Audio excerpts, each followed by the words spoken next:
बिस्मिल्लाहिर्रहमानिर्रहीम, अस्सलाम वालेकुम, ईद मुबारक। आज ईद का दिन है और आप प्रोग्राम देख रहे हैं। सब के सब हल्ला गुल्ला उसमें होंगे, सवैयाँ खा रहे होंगे।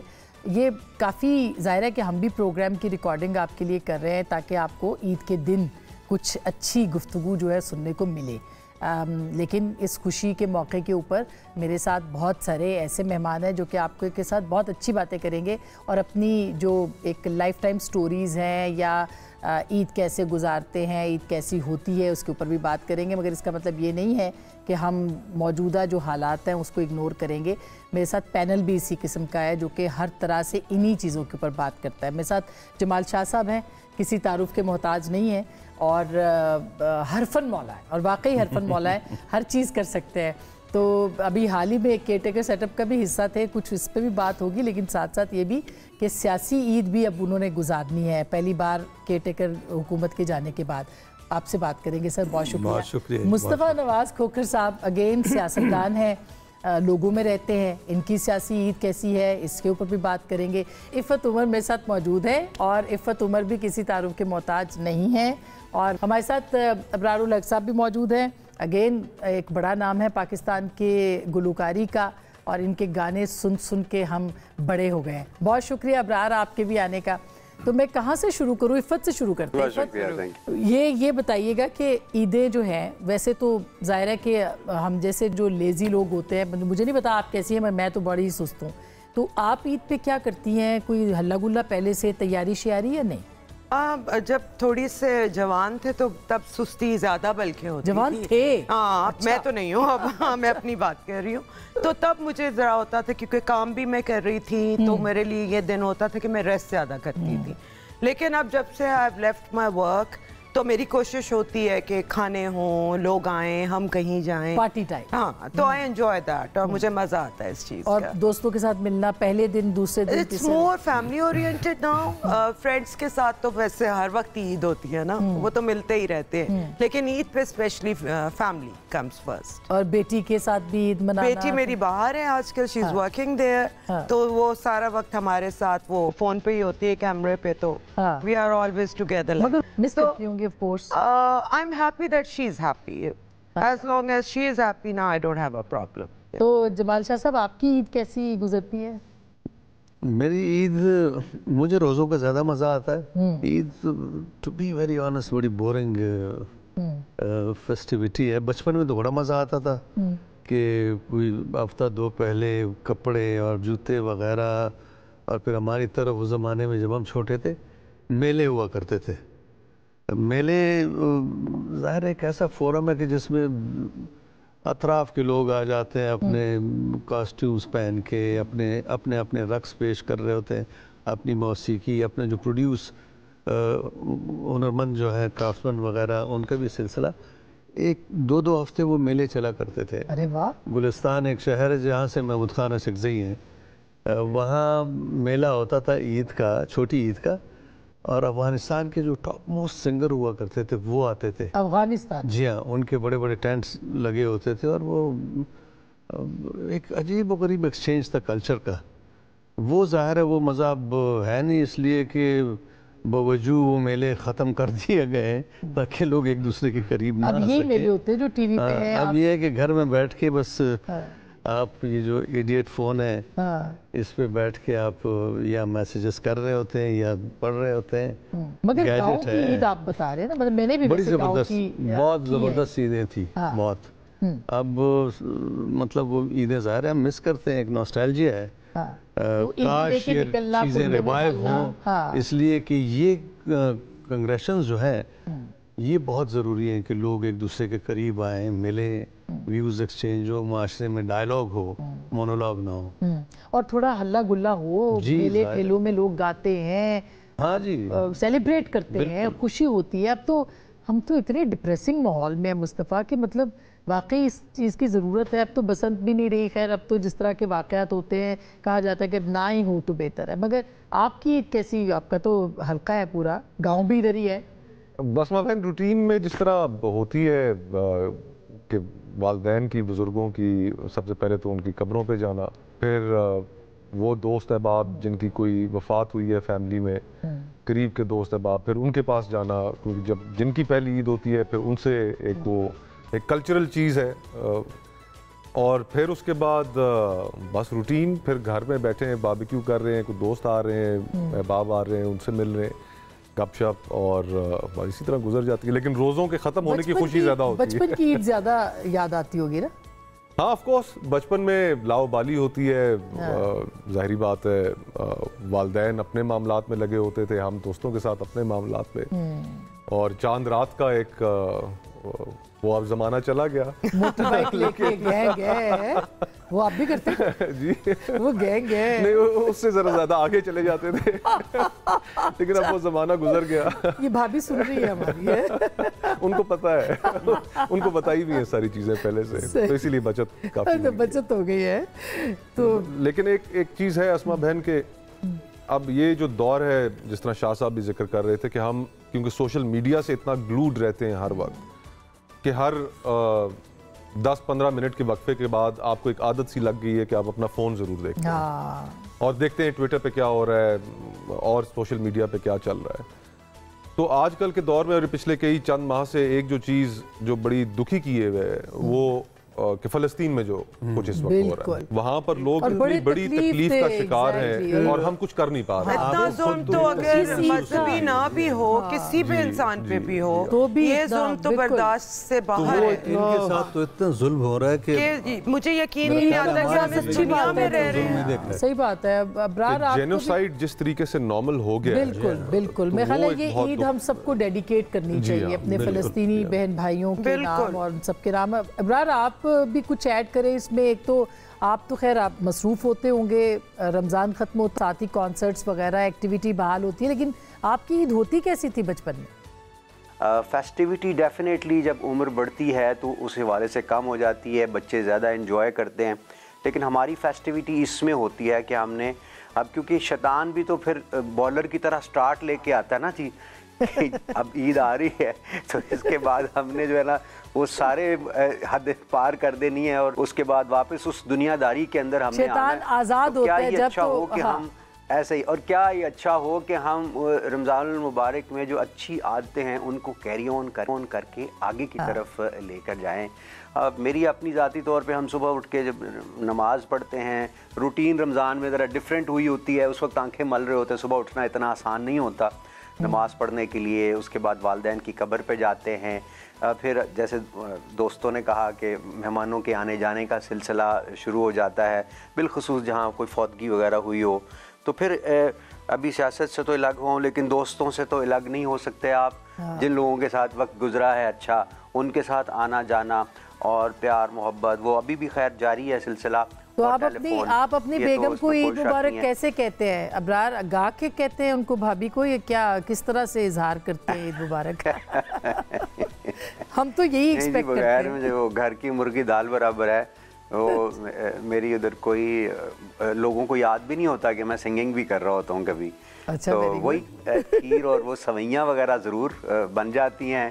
और उस पे हम फिर, लेकिन एक अच्छी बात यह है कि हमारी ना सारी फैमिली इधर लाहौर ही में रहती है, तो हम सारे जमा हो जाते हैं, जो उस टुगेदरनेस को हम इंजॉय करते हैं। और फिर एक वन डिश भी होती है कि वो एक एक सारे बना के ले आते हैं और फिर उसको हम उड़ाते हैं और मज़े मज़े की बातें करते हैं। और फिर एक दिन हमारा हॉस्पिटल में नारोवाल चूँकि सहारा का बिल्कुल कोशिश हम करते हैं कि ईद का, हाँ जी, मैंने देखा है आपका रमज़ान मुबारक में बहुत सारे लोगों ने सपोर्ट किया होता है।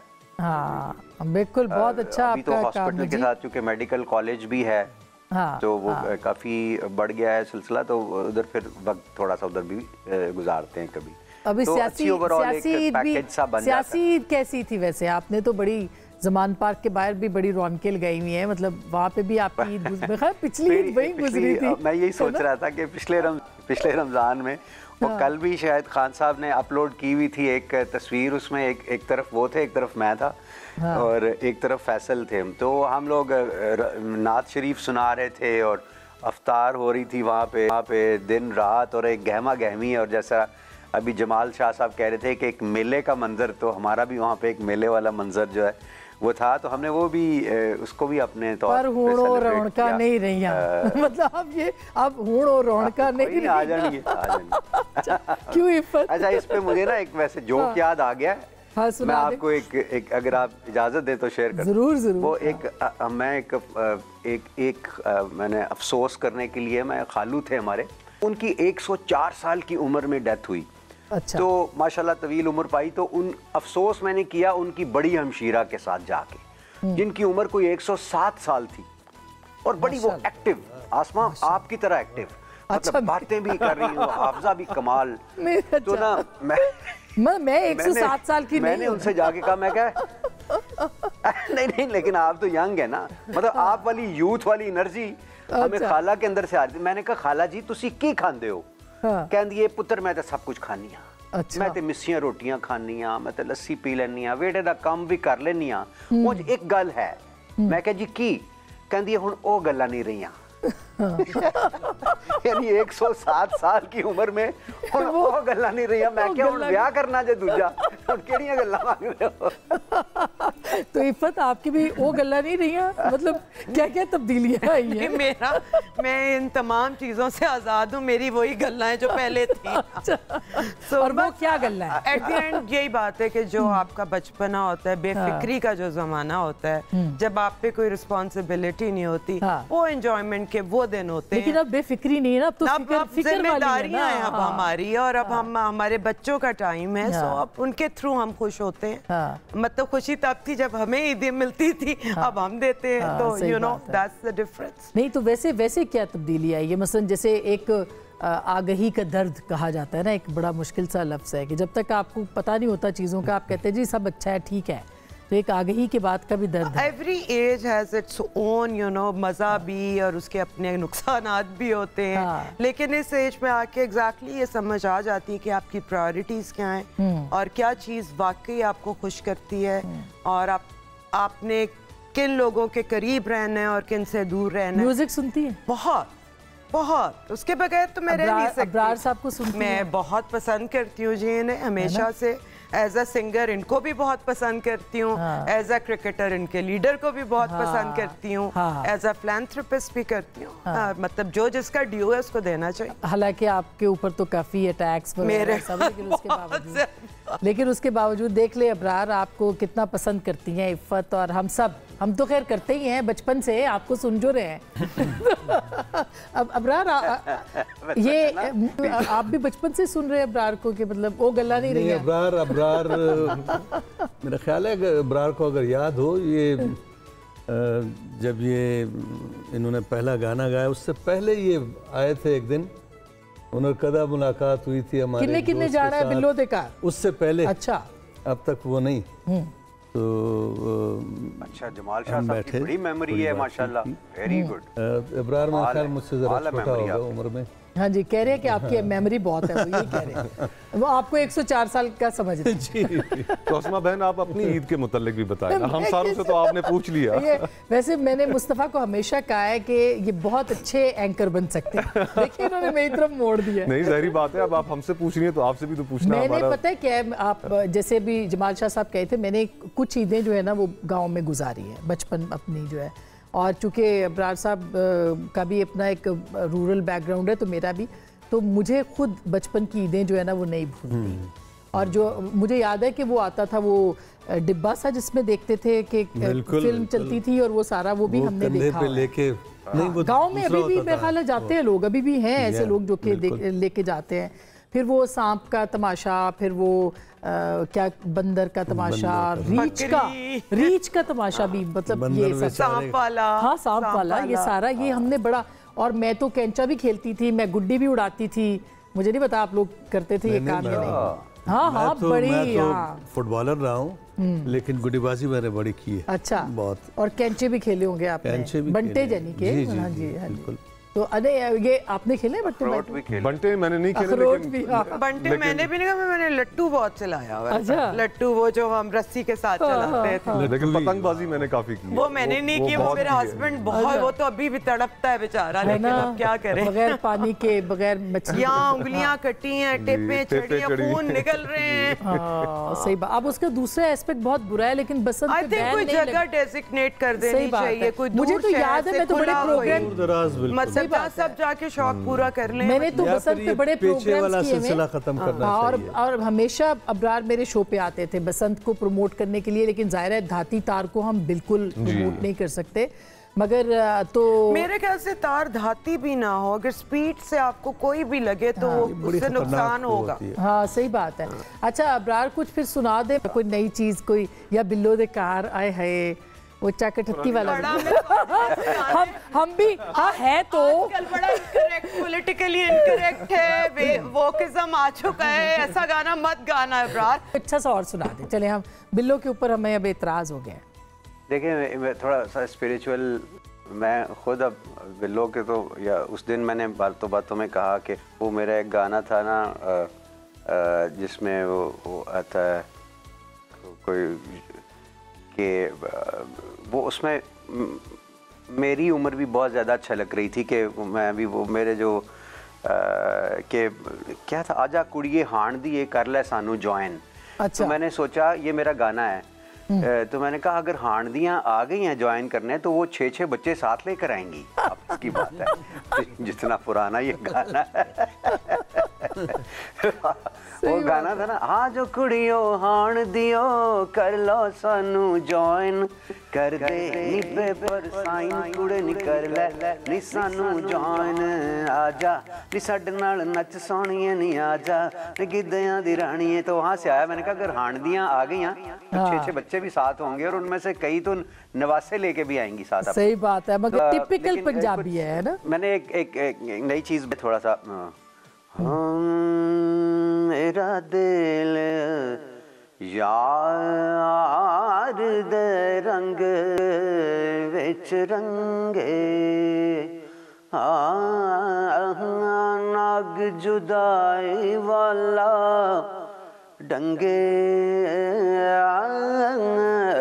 मेरा दिल बस यार दे रंग विच रंगे। ये जिंदगी के मसायब ये फलसफे न सुना, तू मेरा है कि नहीं है सवाल इतना है।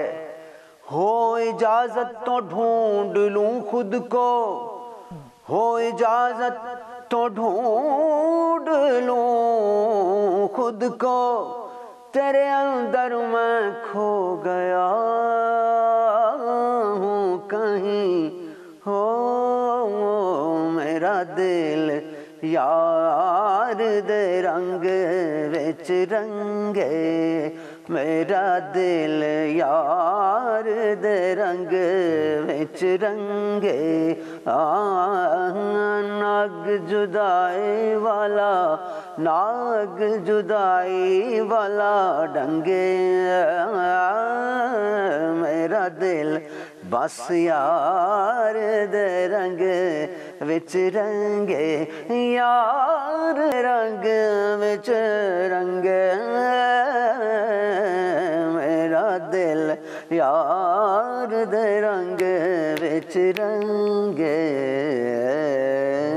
ये गाना हर कपल का होता है, वो आपका कौन सा है? ची दुश्मन रागी जपदवला सस्वम पाता खुदाया माख पल तुरखड़ा। नहीं आपने मेरा प्रोग्राम बंद कराना है तो चला दे। इन्होंने सियासत नहीं छोड़ी।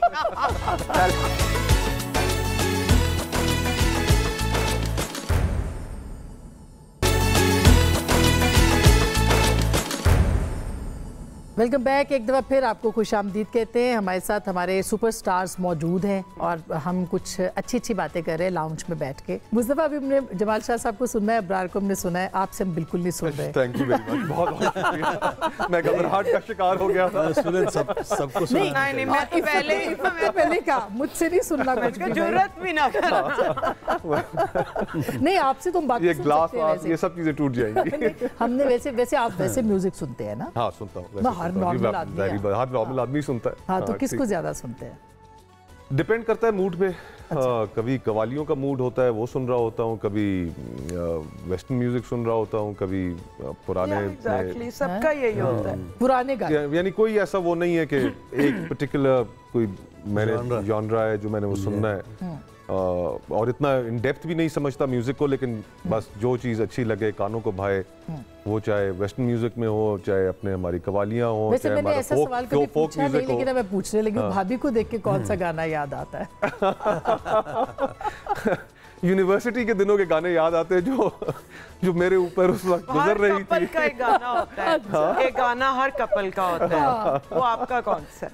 ऐसा और माशाल्लाह बड़ी भाभी हमारी प्यारी है। की बात कर रहे हैं, ये भी बड़े अच्छे हैं। प्रॉब्ली एक वो लेनी क्रेविट्स का एक था, अब आई डोंट नो, अब सही मुझे याद भी नहीं एकदम से, उसके वो लिरिक्स भी याद नहीं आ रहे, लेकिन वो एक था। अच्छा, अंग्रेजी गाना आप सुन के तो उनको आप याद करते थे, है ना? और आप इफ़त? मेरे 2-3 थे, लेकिन एक गाना जो हमेशा होता वो हमारे अफेयर के दिनों का, तुम जो मिल गए हो। अच्छा, तो यूं लगता है कि जहां मिल गए। किसने गाया था? जी, मोहम्मद रफी साहब। अच्छा।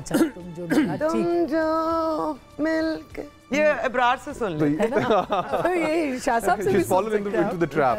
अब इन्हीं से रिक्वेस्ट करें कि सुनाइए। मैं इतना पुराना नहीं हूँ, मैं इतना पुराना नहीं हूँ, मगर शाह साहब जो है इतना पुराना तो गाना नहीं है। अगर मेरे लिए ठीक है तो अब्रार आपके लिए। अच्छा, वैसे मैंने थोड़ा सा उससे बर्ताव किया था बचपन में, हम सुनते थे अब्रार को भी, और बचपन में एग्जैक्टली इफ़त की वजह से मैंने थोड़ा सा कर दिया। नहीं भैया, I'm 52, the whole world knows। अच्छा, तो लेकिन जमाल शाह साहब को तुमने बहुत बचपन में देखा कम करके बता रही है ना? ये भी लोग मुझे कहते हैं, नहीं अब तो 60 ही है। अच्छा यार। तो शाह साहब, आप तो खैर गाना गाते भी हैं, और अब मैं ये नहीं, ज़ाहिर है आप थोड़ा सा उस तरह का हेमंत कुमार वाला, मुझे याद है एक इंटरव्यू में मुझे गाने का शौक तो बहुत है, मुझे अच्छी तरह पता है कि मैं गा नहीं सकता हूँ, लेकिन जो मज़ा मुझे मौसीकी में आता है वो ना पेंटिंग में आया, ना एक्टिंग में आया, किसी और चीज़ में नहीं। इसलिए कि वो कहते हैं कि म्यूज़िक इज़ एक्सियोमेटिक, यानी म्यूज़िक में सहर है, जादू है, इसमें कोई शक नहीं है। इसीलिए कुछ लोग जो है वो म्यूज़िक से डर के म्यूज़िक को आराम भी करार देते हैं, जो कि बिल्कुल नहीं है। तो म्यूज़िक ज़ाहिर है हर एक को गुदगुदाता है। और आप किसको सुनते हैं, कौन से? मैं शुरू से मतलब हेमंत कुमार को ज़्यादा पसंद करता रहा हूँ, या मनरे वगैरह को, या मेरी हसन साहब को भी बहुत पसंद करता हूँ, नाशनास, ये है। नाशनास का तो हम बड़े अरसे के बाद मेरा ख्याल है कहीं पढ़ा ही था, आपके मुंह से सुन रहे हैं, लेकिन आप गुनगुनाते किस? नाशनास पश्तो ज़ुबान के पहले कंटेम्प्रेरी म्यूजिशियन थे जिन्होंने पश्तो के अंदाज को बदला, तो वो बड़े मॉडर्न उस ज़माने में मॉडर्न थे। पिछले इंटरव्यू में बताया था, इसलिए मुझे शनासा सा नाम लगा। जी, नाशनास एक पढ़े लिखे बंदे हैं, लिटरेचर में डॉक्टरेट उन्होंने किया है, और छुप के वो मौसीकी करते रहे। वालिद साहब उनके आलिम थे, और इसीलिए उन्होंने नाम नाशनास रखा, यानी अनजान। अरे वाह, नाशनास जिसको कोई जानता ना हो। अपना नाम तो सादिक फितरत है। तो वो गाने लगा रेडियो पे, और उनके वालिद ने जब सुना तो बड़ा पसंद किया, उनकी आवाज़ अच्छी लगने लगी। तो वो बेटे से जिक्र भी करते थे कि यार ये बड़ा अच्छा है। तो वो ख्वाब से वो कहते नहीं थे कि ये मैं खुद हूँ, इवेंचुअली फिर वो कह दिया। तो नाशनास एक अच्छे सिंगर। आपके साथ तो ऐसा नहीं? मेरे साथ मैंने भी छुप के मौसीकी सीखी, इसलिए कि मुझे एनसी ने दे रहे थे, डॉक्टर बनाना चाह रहे थे, तो मैंने रिएक्शन में दोस्तों के साथ, जो पीयर ग्रुप के लोग थे, उनमें 1-2 बड़े अच्छे म्यूजिशियन थे, उनके साथ बैठ के मैंने गाना सीखना शुरू किया और सीखा भी उनसे। जो वालिद साहब अक्सर एक बड़े अच्छे सिंगर थे, मेरे उस्ताद बाद में बने, उनको घर पे दावत दिया करते थे, गज़ल या ठुमरी या इस तरह का गाना। मेरे वालिद साहब को शौक़ था सुनने का, तो मैंने चुप चुप के उनसे सीखना शुरू किया। और फिर एक दिन अचानक टीवी पे आया तो वालिद साहब ने देख लिया। बदकिस्मती से रात को जब मैं वापस घर आया तो बड़ी शामत आई कि ये तुमने क्या हरकतें शुरू की है। मैं न सिर्फ ये कि गा रहा था बल्कि हारमोनियम भी बजा रहा था। अच्छा। अब वो नया नया जो बंदा सीखा होता है तो एक आध धुन याद होती है तो वह वलवले में और शौक में वो मैंने कहा जी बस वो आपकी वजह से, आप को शौक है, आप उस्ताद जी को मतलब महफिलें करवाया करते थे। कहते नहीं सुनने की हद तक ठीक है, अब लोग क्या कहेंगे कि यार मोहम्मद शाह का बेटा जो है वो गाने लग गया। लेकिन बाद में वो ठीक हो गए। तो कौन सा गाना आप हमें सुना रहे हैं फिर आज? मेरी एक फिल्म थी रिवेंज ऑफ द वर्थलेस, उसका सॉन्ग है माखपल तू रखड़ा दौरूर पजड़ की मात खुदाया, माखपल तू रखड़ा दौरूर पजड़ की मात खुदाया, ची दुश्मन रागी ची दुश्मन रागी ची दुश्मन रागी जपद वाला ससुम पाता खुदाया, माखपल तू रखड़ा दौरूर पजड़ की माता खुदाया। वाह। ये हमारे एक कोयटा के शायर हैं दरवेश दुरानी, उनकी लिखी हुई गज़ल है जो ये अफ़गान सिनारियो जो अफ़गान जंग जो थी उस दौरान जो बदहाली थी, मफ़हूम कुछ ऐसा है कि मैंने अपनी तलवार अपने भाई के दिल में पैवस्त करके तोड़ दी, जब दुश्मन आया तो मैं खाली हाथ था। वाह। तो ये बड़ा एक यानी बहुत ही रिप्रेजेंटेटिव किस्म का रिफ्लेक्टिव पोइट्री है। इसको हम फ़लस्तीन पे भी कर सकते हैं। बिल्कुल बिल्कुल बिल्कुल इसको। अच्छा, मैं छोटी सी एक ब्रेक ले लूँ। ब्रेक आ गई है के बाद हम वापस आएंगे और इसी तरह की हल्की फुल्की गुफ्तगू हमारे मेहमानों के साथ रहेगी। मिलते हैं ब्रेक के बाद। हर सू हर जा तेरे रंग रंग तेरे रंग रंग। अबरार, आप ज़ाहिर है अब सियासत से तो आप अलग हो गए, लेकिन अलग हो गए। हाँ, रुक जाना चाहिए और सवाल करना चाहिए और ये तहिया करना चाहिए कि नहीं, अब ये दोबारा हम नहीं होने देंगे।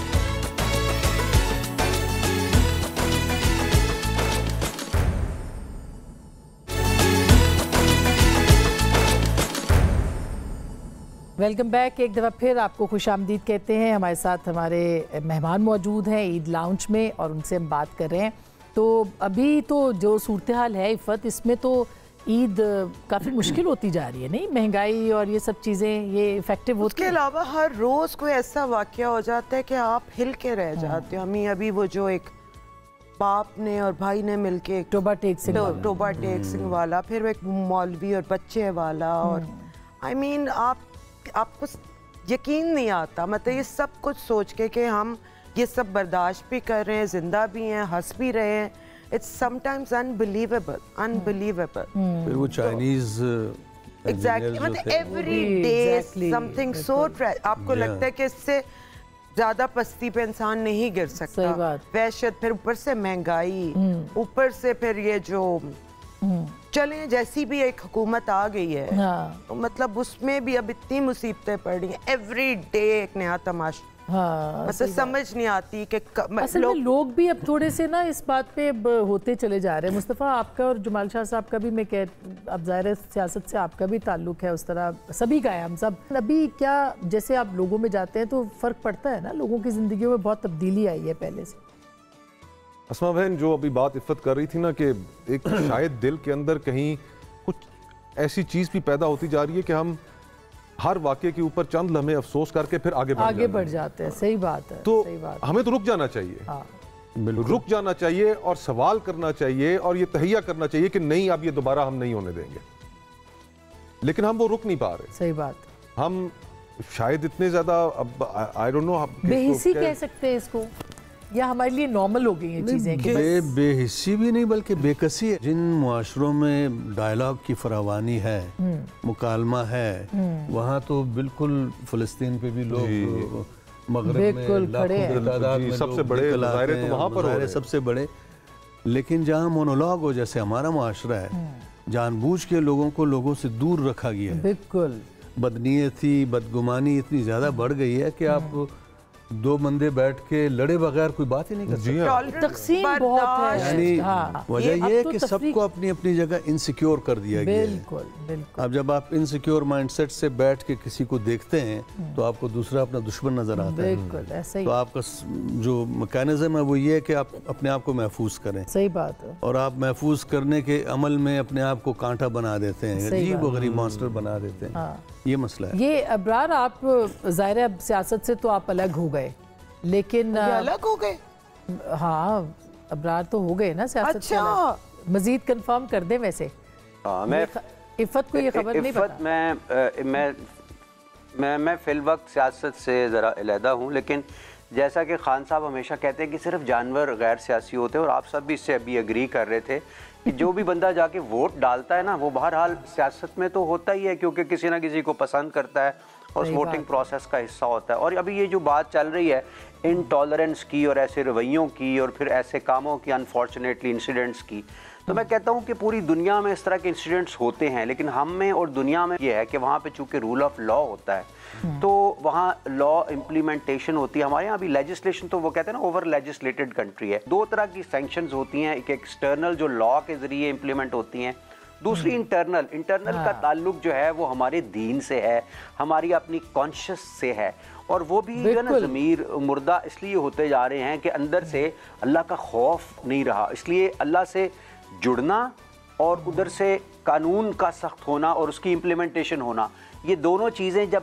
मिलेंगी तो फिर इस तरह के वाकयात कंट्रोल में आएंगे। बिल्कुल। और अच्छा, चूंकि दुरुस्त बात है, अक़दार का भी बिल्कुल सकाफत, जो आपके अक़दार है और आपका जो समाज है, वो भी एक बहुत बड़ा कंट्रीब्यूशन है इन सारी चीज़ों को रोकने के लिए, जिसकी हमने तरक्की ख़त्म कर दी है, जिसके अंदर जो प्रोग्रेस है या प्रोग्रेसिव अप्रोच है वो ख़त्म हो गई है। अब चूँकि बहुत सीरियस बात हो गई है, तो मैं अब आखिरी राउंड शायरी पे करना चाहती हूँ कि शायरी पे एक छोटी सी बात बहुत सीरियस है, लेकिन मैं आपके प्रोग्राम के तफज्जुद से ये कहना चाहती हूँ कि जिस वाकयात में बच्चे हो ना, उसमें बाप की माफी, जीरो टॉलरेंस, और कि बाप ने माफ कर दिया तो ये हो गया, तो वो नहीं होना चाहिए। रियासत को खुद मुद्दई बनना चाहिए। रियासत को बिल्कुल रूल ऑफ लॉ जो है वो बहुत जरूरी है, वरना ये है कि विजिलेंटीज पैदा हो जाएंगे। मुझ जैसे बंदा खड़ा हो के जिस शख्स ने उस बच्चे के साथ वो किया, मेरा जी चाहेगा कि मैं उसको खत्म करूं। सही बात है, वो फिर हर कोई इंसाफ लोग पैदा हो जाएंगे, तो फिर वो तवाइफुल मलूक ही होगी। बिल्कुल दुरुस्त बात है। अबरार, अब मैं चाहती हूँ कि इख्तिताम आप कर लें, कोई ऐसा गाना जो कि हम फ़लस्तीन और जो ज़ाहिर है कि जो भी मजलूम है, और मजलूम में जैसे ये बच्चा है, इसकी फैमिली, हम सब उसकी फैमिली, और ऐसे हजारों बच्चे, तो कुछ उनको हम डेडिकेट कर दें। वो तो फिर है हक हमारा, आज़ादी ही रह जाता है। आप वो पता नहीं आप सुनना नहीं, मेरा प्रोग्राम आपने बंद कराना है तो सुना दे। फ़लस्तीन की भी बात करें। नहीं, आपने मेरा प्रोग्राम बंद कराना है तो चला दे। इन्होंने सियासत नहीं छोड़ी। देखिए, हालांकि मैं तो हैरान हूँ कि इसमें गलत क्या है। नहीं, गलत नहीं। चले, मैं अभी आपको कोई स्पिरिचुअल कलाम ही सुनाया जा सकता है। तेरे रंग रंग सुना देता हूँ। सुना दे, हाँ, सुना दे।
रंग तेरे रंग वाह। रंग